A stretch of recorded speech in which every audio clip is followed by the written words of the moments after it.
anak-anak muda kalau mau di masa depan itu tidak menjadi, kalau saya mengatakan tidak menjadi sampah peradaban, ya mereka harus bisa berkolaborasi. Hairil Al-Fajri. Assalamualaikum warahmatullahi wabarakatuh. Waalaikumsalam warahmatullahi wabarakatuh. Aduh, senang sekali saya bisa ketemu ini. Saya lebih senang ini. Saya lebih senang ini karena saya ketemu dengan guru saya ini ya. Ya Allah. Saya nervous nih Pak. Kalau biasanya seminar tidak nervous, ini malam ini saya nervous nih. Saya dulu pernah ya dengar itu istilah kehebatan seorang guru itu apabila muridnya mampu melampaui gurunya. Dan itu yang saya rasakan malam ini. Saya makin nervous ini ya. Saya makin nervous ini ya. Ya gitu. Gimana kabarnya, Dek? Alhamdulillah sehat Kak, sehat. Saya doakan juga sehat Kak ya. Ya, alhamdulillah kita selalu saling mendoakan ya. Semoga kita selalu sehat walafiat. Amin, amin. Gitu. Nah, Hairil Al-Fajri ini saya kenal sudah cukup lama ya. Bahkan pernah selama hampir 5 tahun kita sama-sama sewaktu kita bikin dulu ada lembaga yang namanya Kaizen dan ada Main ya. Kebetulan beliau ini direktur Main, sementara waktu itu kita punya lembaga sendiri yang namanya Kaizen yang bergerak di bidang pelatihan sumber daya manusia. Gitu. Nah, setelah sekian tahun akhirnya beliau itu ke Makassar dan terakhir Malang Melintang ini di Sulsel bahkan nasional, dan terakhir sekarang saya lihat lebih banyak di satu daerah yang sangat kaya di Tanah Luwu yang ada di ujung timur yang namanya kebetulan Kabupaten Luwu Timur, lebih banyak menetapnya sekarang. Tapi yang jelas bagi saya, Hairil ini adalah seorang milenial yang menginspirasi banyak orang. Mulai dari kalangan anak-anak muda sampai ke dalam jajaran pemerintahan atau birokrasi, banyak yang kagum. Bahkan sangat banyak yang ingin melihat dan menggunakan cara berpikir beliau. Nah, saya ingin supaya lebih lebih dalam kita berbicara malam ini. Saya ingin Hairil cerita dulu bagaimana sih sebenarnya masa kecil. Saya kan hampir tidak pernah nanya-nanya itu selama 5 tahun kebersamaan kita. Nah, ini pada kesempatan ini saya ingin tahu lebih dalam. Coba cerita dulu gimana masa kecilnya. Ya, terima kasih Kak Edi. Ketika seorang guru memuji muridnya, itu adalah bentuk pengakuan dan ketawaduan seorang guru. Ya. Amin. Saya mendapatkan pujian luar biasa malam hari ini dari guru saya. Jadi Pak Edi ini saya familiarnya panggil Kanda ya, karena hubungan emosional. Jadi saya juga memang kurang suka kalau dipanggil Pak. Nanti cepat tua. Jadi saya sedikit menyampaikan bahwa Kak Edi ini adalah satu dari 2 orang tempat saya mengambil keputusan setelah orang tua waktu banyak tinggal di Palopo dan berhijrah ke Makassar. Ya masa kecil, ya alhamdulillah masa kecil ya dipenuhi dengan banyak lika-liku dan itu saya tuangkan dalam buku Nah Inilah Aku Ibumu. Saya diasuh oleh seorang ibu sekaligus sebagai seorang bapak karena saya di masa kecil sudah tidak memiliki seorang ayah. Tapi didikan dan karakter ibulah yang menjadikan kira-kira seperti ini. Saya selalu berpikir bahwa jika saya bertemu dengan hal-hal baik, maka itu adalah jawaban dari doa-doa orang tua saya. Dan jika saya dihindarkan dari hal-hal buruk, maka itu adalah jawaban juga dari doa-doa orang tua saya. Masa kecil di Malangke, saya di Malangke, Kak. Malangke ini di Luwu Utara ya? Ya, di Luwu Utara. Saya di Malangke. Saya sebenarnya kalau mengingat masa kecil saya sangat emosional karena terus terang banyak orang yang ketika saya ceritakan ini tidak sampai pikirannya ya bisa duduk dengan Kak Edi malam hari ini di podcast ini. Masa kecil saya dengan tidak ada seorang ayah. Tentu saya harus membantu orang tua. Hobi saya memancing dan sampai menjelang maghrib saya masih berada di pinggir-pinggir sungai untuk sekedar bagaimana ada lauk untuk orang tua saya. Jadi masa kecil yang penuh dengan ya pahit getirnya hidup yang membuat saya merasakan bahwa semua hal mesti disyukuri. Ya, gitu Kak. Tapi justru masa kecil yang mungkin seperti itulah yang akhirnya memberikan drive yang sangat kuat kepada seorang Hairil Al-Fajri untuk terus berjuang di dalam hidup ini. Dan yang saya dengar terakhir ini sekaligus kerja 2 rumah nih, rumah ibu sama rumahnya sendiri yang sementara di Bang. Luar biasa itu. Jadi bisa diceritakan sedikit itu deh. Saya bersama dengan orang tua pertama menyatukan doa gitu ya. Dan saya berkeyakinan bahwa mendahulukan keinginan-keinginan orang tua itu akan memudahkan keinginan-keinginan saya. Jadi yang pertama yang saya lakukan ketika ada rezeki itu mewujudkan keinginan orang tua untuk punya rumah, dan alhamdulillah selesai. Dan setelah punya rumah saya minta izin untuk punya kendaraan dan dapat restu, dan juga punya rumah dapat restu. Saya berpikir bahwa ini semua dimudahkan karena mendahulukan keinginan-keinginan dan kebutuhan orang tua. Masalah rezeki tentu tidak ada batasnya kalau tidak dicukupkan dengan kesyukuran. Tapi alhamdulillah berkat bimbingan orang-orang terdekat termasuk Kak Edi yang selalu memberikan support, motivasi, sehingga tidak ada jalan lain, Kak. Tidak ada jalan lain bagi saya untuk membahagiakan orang tua selain melakukan hal yang tidak pernah saya lakukan untuk mendapatkan hal yang tidak pernah saya dapatkan. Ya, kira-kira seperti itu. Mungkin bagi sebagian orang melihat apa yang dicapai Hairil hari ini itu udah sangat luar biasa. Tapi jujur, saya secara pribadi melihat bahwa dari potensi yang Hairil miliki itu baru seperempat. Seperempat dari yang mestinya dicapai. Jadi saya masih yakin bahwa potensi 3/4 ke depan itu masih bisa dikejar. Dan itu keyakinan saya dan bisa dibuktikan. Kita cek nanti 5 atau 10 tahun ke depan. Ini bedanya kalau guru yang wawancara ini ya. Kalau guru yang wawancara sekaligus memotivasi, ini bedanya ini. Oke. Nah, kita tinggalkan dulu hal-hal yang romantis, kemudian emosional seperti yang kita barusan ceritakan tadi. Karena jangan sampai podcast kita tidak lanjut dan kita tangis-tangisan. Saya ingin mendengar beberapa pandangan. Jadi kita rileks saja ngobrolnya. Mungkin secara global atau secara umum saya ingin melihat beberapa pandangan. Nanti dalam beberapa segmen pertanyaan yang akan saya ajukan ke Hairil. Yang pertama, saya ingin tanya dulu. Sebagai generasi milenial, bagaimana Hairil melihat pemuda kita hari ini?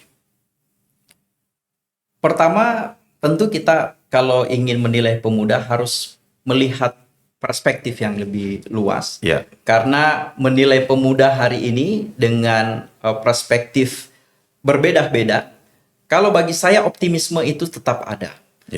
Pemuda itu seharusnya saat ini itu mengambil alih peran untuk lebih banyak pada ruang-ruang publik, menyampaikan ide dan gagasan.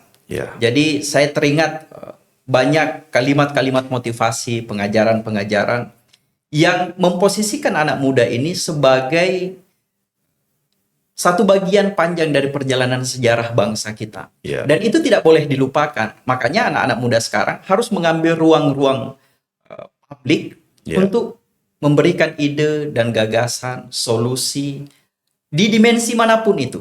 Baik itu di politik, baik itu di budaya, di edukasi, harus masuk ke dalam ruang-ruang seperti itu. Jadi partisipasi anak muda itu dibutuhkan hari ini dan harus diberi ruang. Nah, bagaimana kita melihat potensi anak-anak muda kalau kita tidak memberi ruang?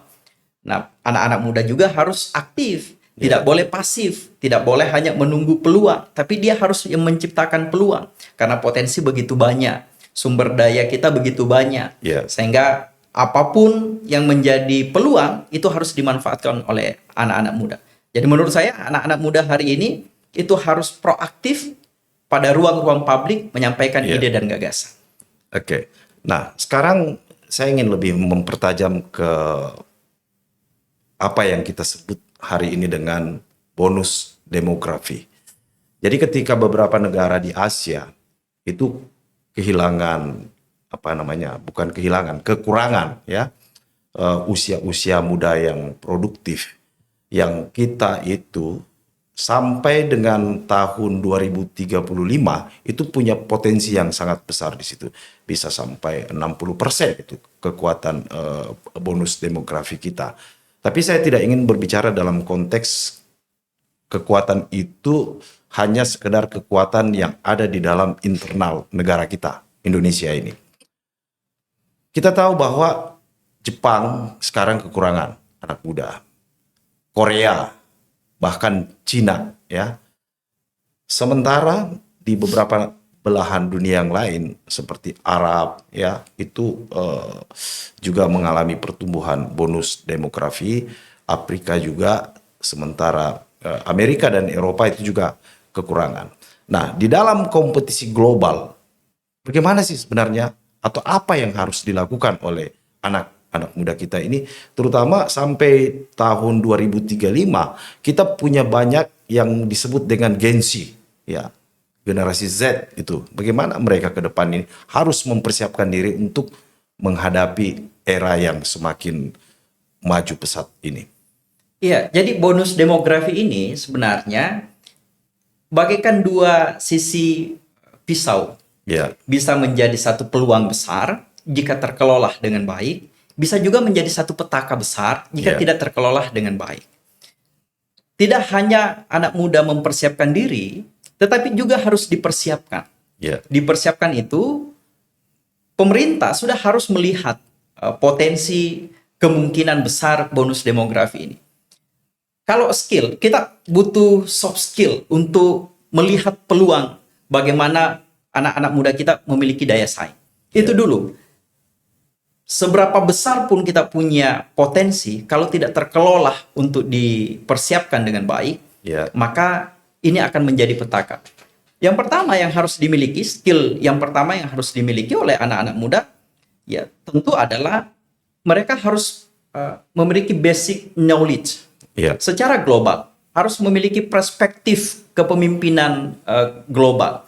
Mereka harus menguasai informasi. Makanya Yeah. salah satu skill yang harus dimiliki itu adalah collection of information. Jadi Yeah. bagaimana mereka bisa memiliki begitu banyak informasi, wawasan tentang perkembangan dunia ke depan, karena kita tidak bisa memungkiri orang-orang yang hebat hari ini adalah orang-orang yang bisa mengakses informasi sebesar-besarnya, Yeah. sebanyak-banyaknya. Yang kedua adalah anak-anak muda kita sepintar apapun, sehebat apapun, maka mereka harus bisa berkolaborasi. Iya. Berkolaborasi. Jadi yang pertama Iya. harus punya big data ya. Iya, harus punya big data, harus Iya. punya collection information yang besar. Yang kedua adalah mereka harus bisa berkolaborasi. Iya. Sehebat apapun, sepintar apapun, sejenius apapun, mereka harus membuka ruang kolaborasi. Iya. Mereka harus menjadi orang-orang yang high level. Kalau kita sering mendengarkan bahwa ada 3 jenis manusia ketika bertemu, ketika berhadapan dengan orang. Ada orang yang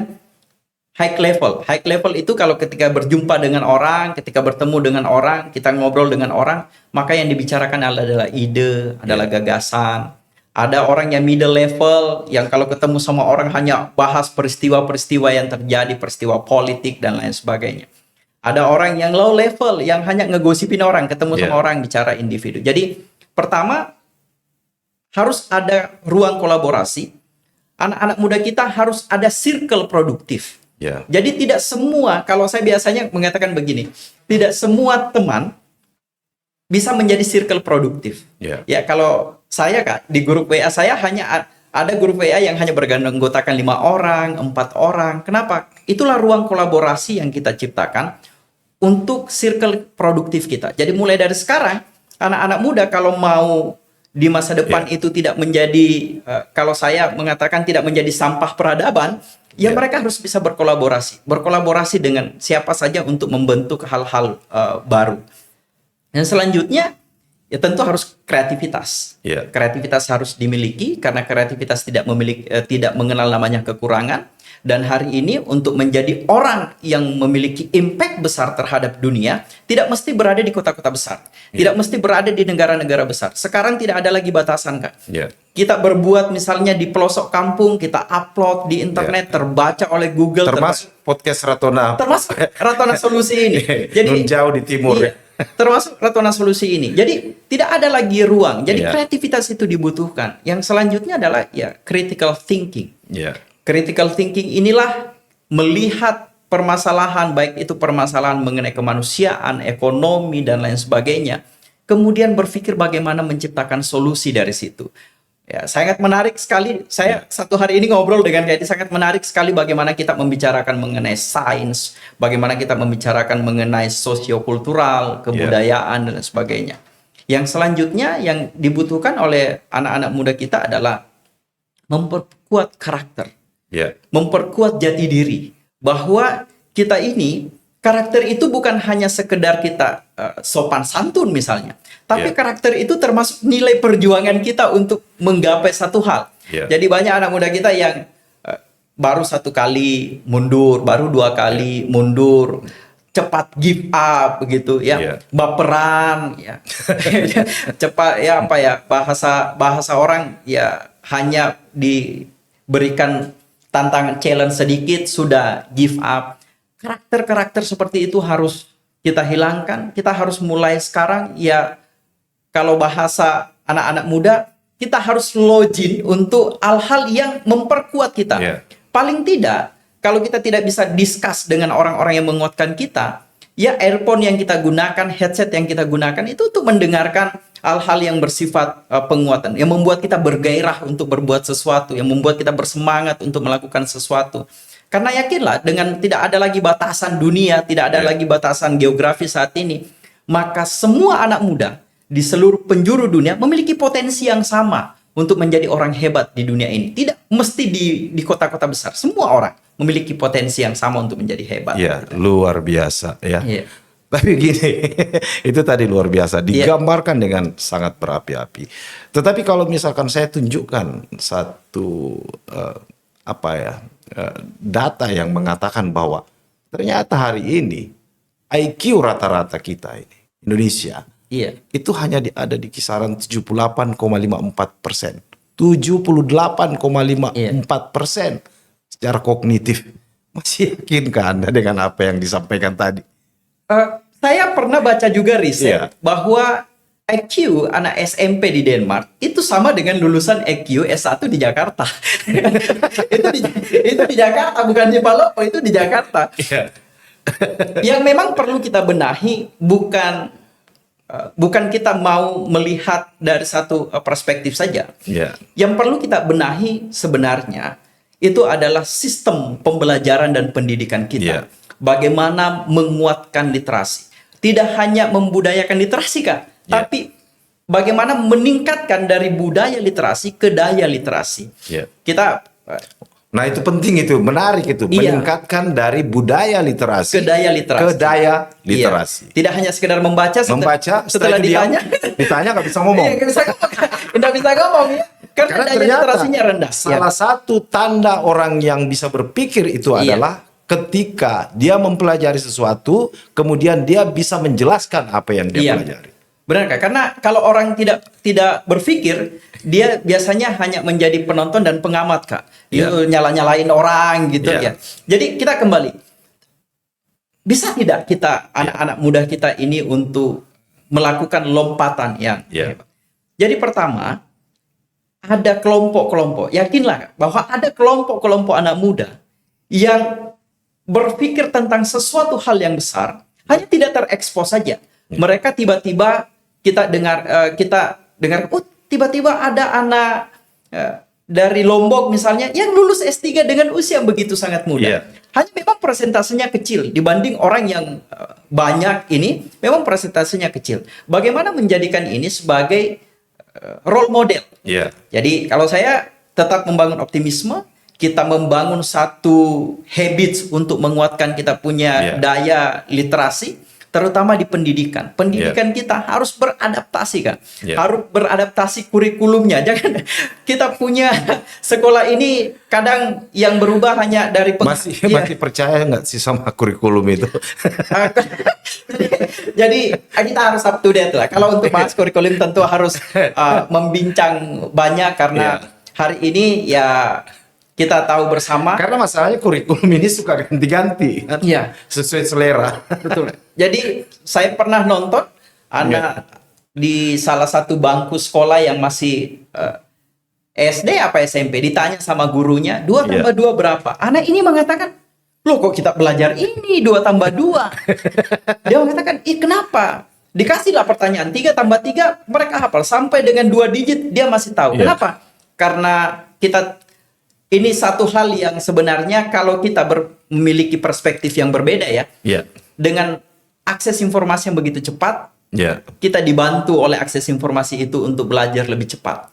Jadi sekarang ini tempat belajar bukan hanya di ruang kelas, tapi ada di ruang sosial media yang tidak terbatas informasi yang kita bisa dapatkan. Iya, nanti kita bicara soal sosial media. Saya cuma ingin, kenapa saya mempertanyakan tadi itu, dengan 78,5 IQ-nya 44% itu kita masih bisa berbuat sesuatu tidak. Sementara kita tahu bahwa ternyata memang sukses itu tidak hanya ditentukan semata-mata oleh kecerdasan IQ, karena ada kecerdasan emosional, kecerdasan sosial dan lain sebagainya.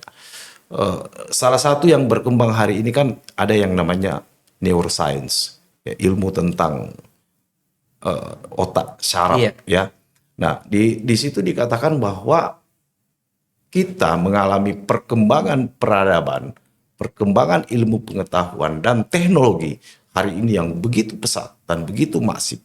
Bahkan kita sudah sampai ke taraf AI, artificial intelligence.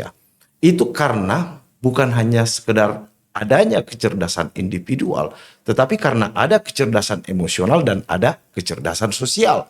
Jadi penemuan-penemuan paling mutakhir hari ini itu bisa kita dapatkan karena akumulasi dari berbagai macam penemuan ilmu pengetahuan yang telah berkembang selama ini, sehingga kita sampai pada satu titik yang kita anggap pencapaiannya sangat tinggi gitu. Bahkan sekarang ada kalangan yang meminta misalkan kepada Elon Musk, jangan terlalu kencang itu artificial intelligence, karena ternyata ini bisa menjadi semacam bumerang bagi kita masyarakat di bumi ini, karena belum semua siap menghadapi situasi seperti itu. Nah, saya ingin melihat dari perspektif Hairil Al-Fajri, bagaimana mengkolaborasikan antara berbagai macam kecerdasan ini, kognitifnya, emosionalnya, terus kecerdasan sosial, dan tentunya yang juga sering dibicarakan yaitu kecerdasan spiritual. Bisa dijelaskan? Artificial intelligence ini satu tantangan yang luar biasa.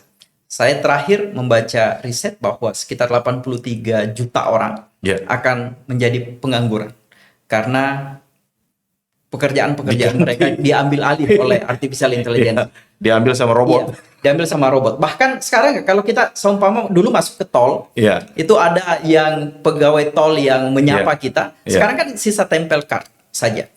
Udah bisa, kita di tempat-tempat parkir mall sekarang tidak ada lagi orang, sisa nempel card saja. Bahkan sekarang ini kalau kita di kota-kota besar tidak perlu membawa cash money. Yang punya saldo untuk platform-platform digital itu bisa hidup. Satu hal yang hari ini harus kita sama-sama persiapkan, bahwa artificial intelligence ini sehebat apapun, sekuat apapun, maka sisi-sisi humanis itu tetap dibutuhkan. Sisi-sisi humanisme. Makanya waktu Zoom, lagi maraknya Zoom, kita kan nanti kenal Zoom waktu COVID. Padahal Zoom itu udah jauh, jauh. Kita orang Indonesia pakai Zoom, tiba-tiba yang punya Zoom itu kaya raya. Waktu membawakan training Zoom, yang ada itu adalah kita punya nilai-nilai humanis itu yang kadang tidak connect. Makanya saat ini banyak orang yang khawatir dengan adanya artificial intelligence. untuk menggantikan pekerjaan-pekerjaan Ya. mereka. Karena tidak tahu bahwa ada peluang pekerjaan baru yang terbuka dengan adanya artificial intelligence. Kita ini banyak peluang-peluang baru, Kak, untuk. Ya. Dulu kan kita tidak menganggap bahwa orang itu bisa jual rumput Ya. di marketplace, di Ya. platform sosial media. Ya. Jadi kita hari ini yang dipacu itu adalah bagaimana membuka wawasan, membuka informasi begitu besar Ya. untuk tidak khawatir dengan ancaman artificial intelligence ini yang sebenarnya bisa membantu mengefektifkan. Kalau dianggap bisa senyum, ya kira-kira bisa lah. Ya. Kayak robot itu tersenyum, walaupun standar senyumannya berbeda dengan Ya. manusia. Kalau Amazon itu sekarang biar dia punya sayur di tokonya itu pakai barcode semua, tidak ada lagi manusia Ya. di situ. Jadi dengan adanya artificial intelligence, yakin ada peluang-peluang kerja baru yang harus kita buka ini kan. Ya. Yang harus kita bisa manfaatkan peluangnya. Ya. Bisa kita manfaatkan peluangnya. Bayangkan sekarang ini sudah ada satu platform yang menawarkan itu teman ngobrol saja, Kak. Teman ngobrol bertarif. Ya. 100 juta dalam jangka waktu berapa lama, dalam jangka waktu berapa orang. Sudah ada hal-hal seperti itu. Jadi adanya artificial intelligence mengasah kita untuk menemukan peluang-peluang baru. Ini memang ancaman bagi orang pemalas, Kak, yang menganggap bahwa nanti itu akuntan nggak ada lagi. Yeah. Karena angka-angka dimasukkan sudah jadi. Yeah. Neraca keuangannya jadi dan sebagainya jadi. Jadi kita tidak boleh terjebak pada ancaman, tetapi kita harus membuka diri untuk menemukan peluang baru. Artificial intelligence ini luar biasa sekali karena saya kenal beberapa praktisi artificial intelligence. Dia bisa menciptakan gelang untuk mengetahui orang ngerjakan apa, di mana, dan lain sebagainya. Tapi jangan menjadikan itu sebagai satu hal yang mengekang kita bahwa wah, tidak ada nih pekerjaan ini, ambil nih semua AI. Jadi di balik tantangan artificial intelligence ancamannya ada peluang-peluang baru. Dan yakinlah peluang-peluang baru ini bisa membuat kita lebih bergairah untuk melakukannya gitu. Iya, dan memang kita tahu bahwa setiap terjadi yang namanya disrupsi terhadap sebuah kemapanan, ada konsekuensi yang harus kita terima. Sekarang siapa yang bisa bayangkan kalau mau naik ojek mesti pakai aplikasi kan? Lewat aplikasi. Kan ini sesuatu yang sebelumnya sama sekali kita tidak pernah duga. Oke, nah sekarang saya mau tanya sedikit mengenai pendidikan kita, terutama dari semenjak usia dini. Nah, apakah pendidikan kita ini sudah benar-benar mengarah untuk mempersiapkan generasi kita ke depan? Saya tidak mau bicara tentang kompetisi ya, karena sebenarnya kompetisi ini yang membuat kita jadi kalah, tertinggal selama ini. Di sekolah-sekolah, semenjak kita dulu sekolah, saya merasakan sendiri yang ada selalu kita dibikin kompetisi gitu. Iya betul. Ya satu mesti ada rankingnya. Akhirnya kolaborasi nggak ada, Kak? Nggak ada. Iya. Ulangan. Iya. Ditunggu satu-satu, lihat satu-satu. Jangan ada yang bisik kiri kanan, jangan ada yang melihat kiri kanan. Akhirnya apa?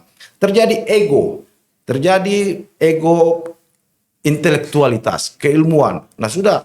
Mau mampus kau di situ tidak bisa matematik nggak ada urusan. Sementara dia sangat gampang kan mengerjakan matematika. Mungkin ketika matematik dia punya kecerdasan logis matematik sehingga bisa mengerjakan soal. Sementara yang di sampingnya ini sebenarnya bukan orang bodoh, tapi dia kecerdasannya linguistik. Nah mengerjakan matematik bagaimana ceritanya? Sehingga apa? Nah ini kan yang kurang diperhatikan selama ini, ya. Sehingga apa yang terjadi? Ada perasaan seperti, aduh saya kok tidak seperti teman saya yang pintar. Padahal pintar juga dia, cuma dia tidak sadari bahwa ada kepintarannya dalam dimensi yang lain. Nah bagaimana melihat kondisi hari ini? Apakah sudah berubah itu atau masih tetap sama dengan yang kemarin-kemarin itu? Sama aja sebenarnya, sama saja. Jadi ini sebenarnya kalau kita bicara ini pasti para pakar pendidikan bilang, oh enggak, kami sudah berusaha luar biasa untuk menyusun kurikulum dari K13 kemudian hari ini ada Merdeka Belajar. dan konsep-konsep yang lain. Bahkan Mas Menteri hari ini Nah, jangan sampai yang dimaksud dengan merdeka belajar di luar di anak-anak muda kita ini justru yang kita merdeka untuk tidak belajar. Iya, jadi artinya kita yang namanya merdeka itu kan kita bebas ya. Betul, iya. Kita bebas untuk melakukan sesuatu atau tidak melakukan sesuatu. Itu yang namanya merdeka Iya. gitu. Gimana itu? Jadi satu hal yang menarik sebenarnya di pendidikan kita, bahwa setiap ada perubahan menteri mau juga berubah tuh. Jadi berubah-berubah terus. Iya, kita punya kurikulum. Jadi kompetisi menteri juga. Iya, kayak berubah-berubah terus. Jadi bisa ada menteri sekarang nih. Iya. Dianggap wah tidak keren menteri Iya. sebelumnya, ganti lagi. Ganti. Nanti ganti rezim, Iya. ganti lagi menteri yang Iya. baru. Karena menganggap bahwa saya tidak mau menggunakan legacy orang lain Iya. untuk di masa saya. Iya. Bahkan Mas Menteri sekarang sudah mau memasukkan guru di marketplace, Pak. Jadi kalau Anda mau gurunya, silakan beli di marketplace. Yang pertama, tentu yang harus kita lakukan sebelum masuk kita di pembelajaran, Iya. bagaimana menjadikan profesi guru ini Iya. sebagai ujung tombak dari pendidikan, Iya. itu menjadi profesi yang prestisius. Iya. Saya ingatkan Iya. kembali. Dulu kan paling sering itu kita dengar pahlawan tanpa tanda jasa. Iya, betul. Termasuk Iya. dengan penghasilan yang kurang. Iya. Bahkan sampai lagunya Iwan Fals itu ada kan Umar Bakri. Umar Bakri. Itu Iya, kan bicara tentang penderitaan guru. Iya, betul. Kasihan Iya. gitu.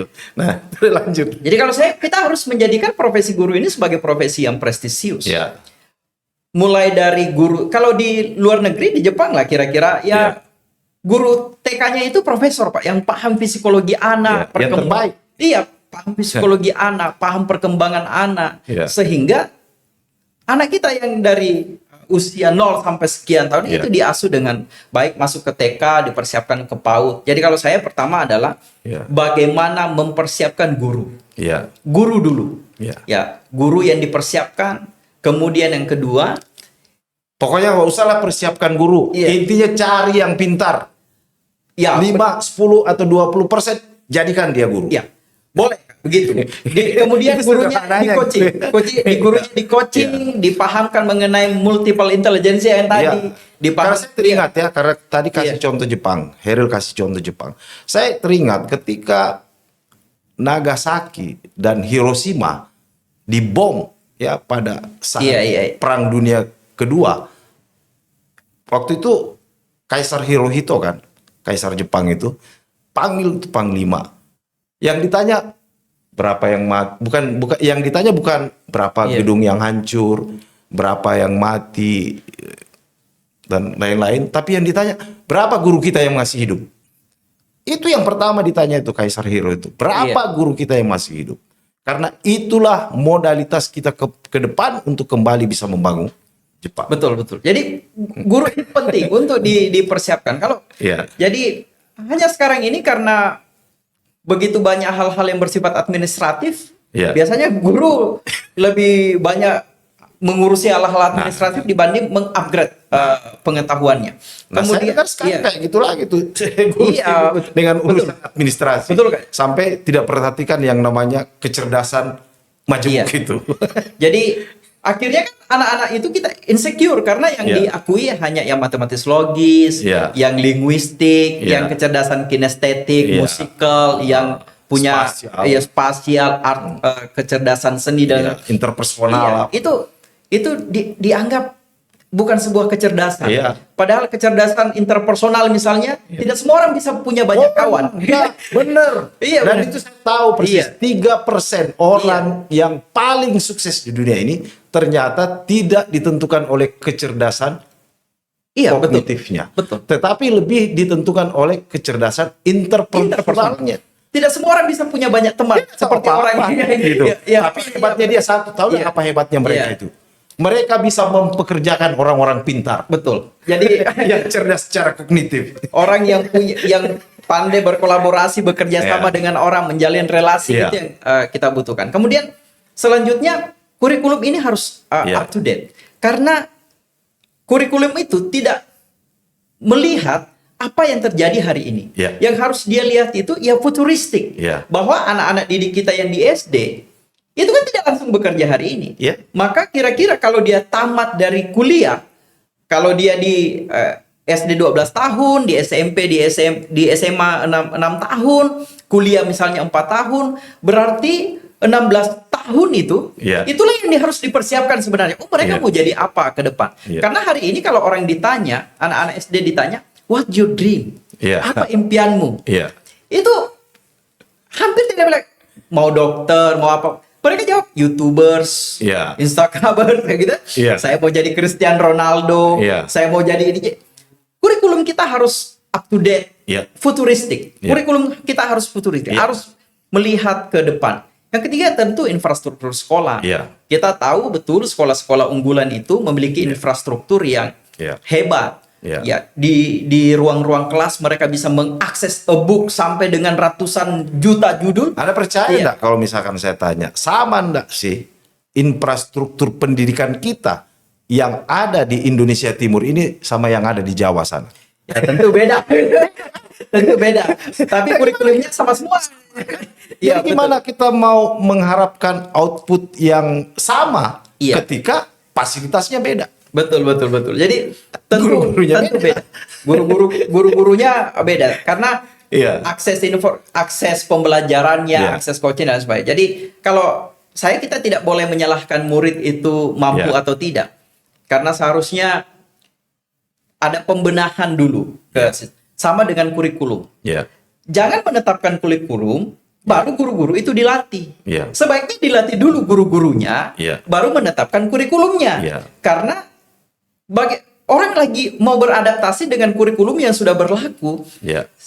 cara pembelajaran kita Iya. lambat. Jadi sebaiknya kurikulum ini dilatih dulu guru-gurunya, Iya. dipersiapkan dulu, baru dijalankan kurikulumnya. Iya. Memang kurikulum kita berubah-berubah. Ya, jadi saya balik lagi tadi ke neuroscience Iya. itu yang mengatakan bahwa sebenarnya setiap manusia itu sudah punya modal kecerdasan. Jadi yang dibutuhkan sebenarnya bukan melulu mencecoki otak mereka dengan berbagai macam yang kita anggap pengetahuan itu, tetapi yang paling dipentingkan sebenarnya adalah bagaimana kita bisa melahirkan guru yang bisa menjadi coach Iya, benar. bagi murid-muridnya. Kenapa? Karena setiap orang itu kan sudah punya sesuatu yang ada di dalam dirinya sebagai pengetahuan yang diberikan oleh semesta atau alam ini. Yang harus ditunjukkan adalah yang namanya self discovery. Ya. Bagaimana dia bisa menemukan jati dirinya. Ya. Bagaimana dia bisa menemukan jati dirinya. Itu yang terpenting. Bagaimana seorang Hairil Al-Fajri misalkan bisa menemukan jati dirinya tanpa terikat dengan norma-norma yang sifatnya formalistik gitu. Kan tidak bisa kita ukur seperti itu kan. Ada ini banyak kan. S1, S2, S3 selesai, begitu selesai jadi STLR. ini kayaknya podcast ini berbahaya. Ya. Tapi kan tidak semua. Iya. Kita kan tidak sebut juga siapa. Ini kayaknya ini udah mulai panas-panas ini. Iya. Gimana itu? Iya, jadi kalau secara saya pernah nyampaikan ini ke Iya. guru-guru bahwa jadilah guru yang berkesan. Ya. Guru yang berkesan itu karena ini kita rasakan, masing-masing orang Ya. merasakan bahwa guru yang berkesan itu bukan guru yang menginginkan kita untuk bisa semua mata pelajaran, tetapi guru yang justru menghargai kekurangan-kekurangan kita. Justru yang menguatkan kita tentang apa yang kita miliki. Jadi kalau saya ini disuruh matematika 2 digit saja saya sudah pakai kalkulator itu. 2 digit sudah pakai kalkulator saya. Iya. Karena saya tidak bisa di bidang itu. Dan untuk apa juga itu sudah ada kalkulator. Iya. Jadi itu hanya sebagai, saya berpikir bahwa hal-hal seperti itu hanya sebagai basic knowledge saja. Iya. Basic knowledge. Jadi pengetahuan dasar saja. Iya. Untuk anak-anak kita ini diyakinkan dengan potensinya, Iya. justru tidak insecure dengan apa yang dia bisa, apa yang dia tidak bisa tetapi temannya bisa. Ya. Karena Itulah tadi yang kita dengan kolaborasi. Betul. Jadi salah satu penyakit di dunia, mohon maaf, di dunia pendidikan kita, Ya. baik itu di dunia pendidikan formal maupun misalnya pendidikan informal di rumah, adalah membanding-bandingkan orang. Iya. Membanding-bandingkan orang, membanding-bandingkan bahwa ini bisa, kamu nggak bisa. Iya. Ya masa mau dipaksa Iya. gitu? Kita bukan robot yang gitu. Iya, padahal yang harus kita bandingkan itu adalah anak itu sendiri, dirinya sendiri. Betul. Hari ini dia seperti apa, besok dia seperti apa, kemudian Iya. ke depan seperti apa. Itu yang mesti kita bandingkan. Karena seorang Hairul Al-Fajri pasti beda dengan saya. Iya betul ya. Betul. Ini susah itu kalau kita disuruh menyerupai orang lain, pasti itu dia. nggak bisa, nggak bisa. Pasti tidak bisa. Nah, itu. Ya. Jadi kalau kita hari ini mau melihat Ya, anak-anak di bangku-bangku formal, di sekolah-sekolah formal itu menemukan jati dirinya, Iya. maka kita harus membuka ruang sebesar-besarnya untuk anak-anak muda ini diakui kecerdasannya. iya, Dan infrastruktur sekolah ini itu bisa memenuhi itu. Iya. Jadi yang punya kecerdasan musikal, Iya. disiapkan ruang Iya. kelas untuk ngeband. Iya. Disiapkan ruang kelas untuk mereka bisa main musik di sana. Iya, Sehingga anak-anak muda, anak-anak kita ini di ruang-ruang kelas, walaupun ada basic knowledge yang harus mereka pahami tentang ilmu-ilmu fisika, tentang Iya. dan lain sebagainya. Tapi mereka tetap bisa mengeksplorasi bakatnya, Iya. mengeksplorasi masa depannya. Iya. Kita harus bisa hanya kan kita kadang tidak jujur. iya. Kadang tidak jujur memberikan contoh orang-orang sukses. Iya. Orang-orang sukses. Nah, ini yang saya Iya. tahan dulu di situ gitu. Iya. Karena memang ini sangat penting bagi saya. Saya menganggap bahwa yang namanya patronase itu sangat penting. Iya betul. Kalau Iya, iya. kalau kamu mau misalkan jadi seorang dokter yang hebat, Iya. dokter hebat seperti apa yang Iya, kamu iya, mau? iya, iya. Pasti ada contoh kan. Nah, Betul. itu yang dikejar ke sana. Jangan mau jadi dokter hebat tapi tidak tahu menjadi dokter hebat seperti apa. Iya. Kan bingung itu menemukan jalannya. Jadi rukmatnya itu harus jelas itu. Jadi kita biasanya kurang jujur menceritakan orang-orang sukses misalnya. Bahwa seorang Cristiano Ronaldo, Iya. pemain bola, Iya. saya nggak tahu nilai matematikanya berapa. Cristiano Ronaldo itu nilai matematikanya berapa. Tapi yang saya tahu adalah Iya. gajinya dalam sepekan itu di angka 7 miliar, 10 miliar. Iya. Kira-kira kalau kalau saya ini misalnya jadi memiliki profesi formal misalnya, Iya. ya saya harus bekerja berapa puluh tahun untuk bisa seperti itu ya. Iya. Kita harus bisa memberikan contoh bahwa orang-orang sukses di dunia sekarang ini Iya. adalah orang-orang yang menguasai teknologi informasi. Iya. Tapi kan kadang kita berpikir bahwa ketika anak menyentuh handphone, Iya. ketika anak mengakses informasi, oh jangan, ini dan lain sebagainya. Iya. Kenapa kita tidak membiasakan hal-hal yang global? Iya. Kecuali memang harus ada controlling yang terkontrol. Jadi jangan controlling yang mengekang gitu ya, up control. Jadi kita harus jujur dengan hal-hal seperti itu. Kita harus membuka ruang bahwa kita ini sudah tidak di era agraria, tidak di era industri lagi. Kita Iya. di era informasi bahwa anak-anak di Palopo misalnya, Iya. anak-anak di Tanah Luwu misalnya, memiliki potensi yang sama hebatnya dengan anak-anak di Jakarta, anak-anak di Bandung, anak-anak di mana. Iya. Itu yang harus dibangkitkan itu. Iya. Dia kan mengatakan, kamu ini tidak bisa matematika, kau tidak bisa hebat. Iya. Malah anak-anak itu menganggap, wah, jangan lebih baik saya ini, Iya. saya bolos misalnya kuliah. Iya. Ya benar, padahal itu sebenarnya Iya. bisa dilakukan. Saya akhir-akhir ini banyak memberi contoh, ada 3 atau 4 orang itu yang saya anggap akhir-akhir ini menjadi mutiara dari timur. Iya. Ada Mamat Al-Khatiri, Ya, Muhammad Al-Khatiri. Stand up comedy. ya, ada Abdur, Stand up comedy juga. Iya. terus ada Ari Kriting, Stand up comedy juga. dan satu lagi. Awalnya mereka itu dikenal sebagai apa? Iya. Stand Stand up comedy. up comedy. Tapi Iya. hari ini ternyata mereka bisa jadi trendsetter. Betul. Sudah menjadi influencer ya gitu saat. Iya, Udah jadi betul. influencer gitu. Iya. Mamat itu, waduh, Tapi saya kalau- pikir luar biasa. Kalau kita ikuti podcastnya Mamat, gaya podcast begini kayaknya di beda kita besok ini. Iya, betul. Jadi trendsetter, berani mereka untuk mengungkapkan hal-hal yang Ya, menurut orang lain ya. tabu. Saya sudah untuk kontak diungkapkan. sama Najwa, Iya, aman. ya. Iya, jadi memang Iya, banyak orang-orang hebat. iya, Hanya itu tadi, tidak boleh kita membuat anak-anak muda itu insecure dengan Iya. potensi mereka, dengan cara membanding-bandingkan. Jangan itu jadi ini. iya, Itu jadi ini, Anda juga harus begitu. Enggak, manusia itu beda-beda. Kalau kita memiliki keyakinan bahwa rezeki kita juga pasti ada jalannya dengan yang berbeda-beda. Oke, siap. Nah ini panjang sekali Iya, kita bicara tentang anak muda, tidak akan ada habisnya. Tapi karena nanti kepanjangan, Nanti misalkan jenuh yang nonton gitu. nanti habis kuota juga. Iya, Cepat habis betul. kuota yang Iya. nonton, ya gitu. Nah, saya mau masuk ke pertanyaan yang di akhir-akhir ini. Ini saya ada catat satu aja Iya. yang saya catat ini. Menurut Digital Index Civility Microsoft tahun 2001. Karena hari ini yang sangat berkembang pesat ini kan di media sosial ini. Betul. Ya, di media sosial. Ternyata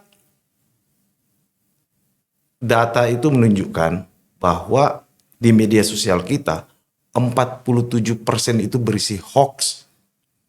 27% itu hate speech dan 13% rasis. Jadi yang kira-kira dianggap yang isinya benar itu, yang baik-baik itu hanya 3-7%. Nah, bagaimana kita melihat kondisi seperti ini dengan kondisi masyarakat kita yang seperti kita diskusikan tadi, yang masih carut marut? 3 persoalan ini sebenarnya hanya satu akar masalahnya. Ya, Karena rendahnya literasi masyarakat kita. literasi. Iya. Orang bisa termakan hoax karena tidak memiliki informasi pembanding yang Ya, bagus, berarti jarang baca, kurang pengetahuan. ya, Mereka bisa terkena hate speech Iya. dan membuat hate speech itu karena rendahnya literasi, ya, karena pendidikan yang tinggi nilainya adalah kebijaksanaan. Kalau orang semakin tinggi pendidikannya, semakin bagus ilmunya, maka kebijaksanaan. Kebijaksanaan pasti tidak mengizinkan hate speech. Ya. Iya. Kemudian yang orang-orang bijak akan penuh dengan cinta. iya, orang betul ya. Ini romantis memang gitu. Orang-orang bijak akan penuh dengan Ya, cinta. tapi sebelum ke situ Iya. saya jadi ingat lagi satu data memang yang Iya. mendukung apa yang Heril katakan tadi, Pak. Data dari UNESCO juga Betul. tuh, 2011 ternyata dari 1.000 orang Indonesia cuma satu yang baca.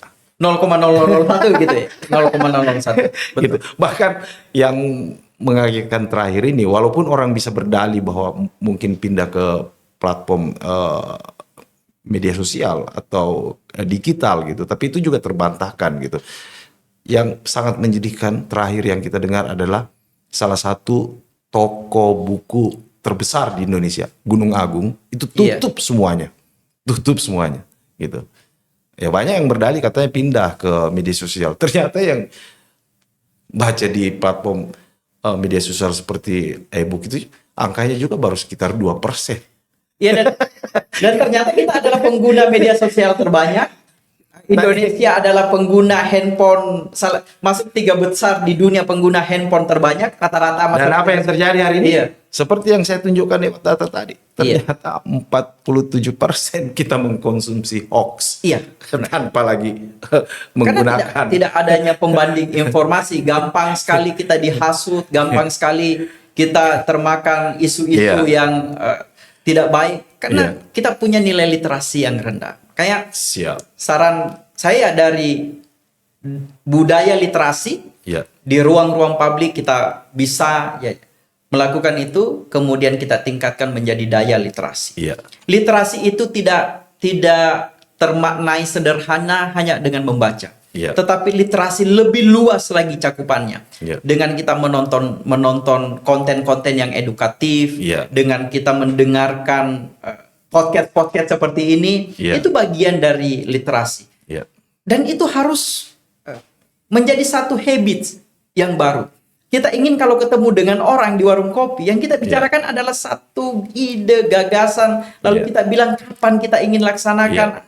Kita kalau ketemu dengan orang, kita ingin mengatakan kapan kita turun lagi ke lapangan, membersihkan atau apa. Kapan kalau ketemu dengan anak-anak kuliah, kita berbicara sudah sampai di mana naskah bukunya, sudah sampai di mana pekerjaan-pekerjaan sosialnya. Sehingga yang terjadi di satu kota, di satu daerah, di satu komunitas adalah habits yang produktif. Yang terjadi adalah tabulasi energi positif yang saling menguatkan, yang saling support. Dan kita tidak mau justru anak-anak muda menjadi bagian dari membuat masalah-masalah sosial. Gitu. Iya. Jadi yang kita butuhkan adalah bagaimana kita menjadi energi buster, bukan Wah, menjadi betul. energi sucker. Iya, betul. Heril Alpajri, Iya. luar biasa sekali. Daging semuanya. Terima kasih sudah hadir di Sama-sama, Ratona Kak. Solusi. Saya bahagia sekali ini bisa diundang. Ya, saya doakan Ratona Solusi menjadi solusi bagi banyak hal. Ya, seperti moto kita, kurangi alasan, tambahi solusi. Wah, mantap ini. Kurangi alasan, tambahi solusi. Ya, Nah, itulah Ratona Solusi. Terima kasih. mantap. Terima kasih.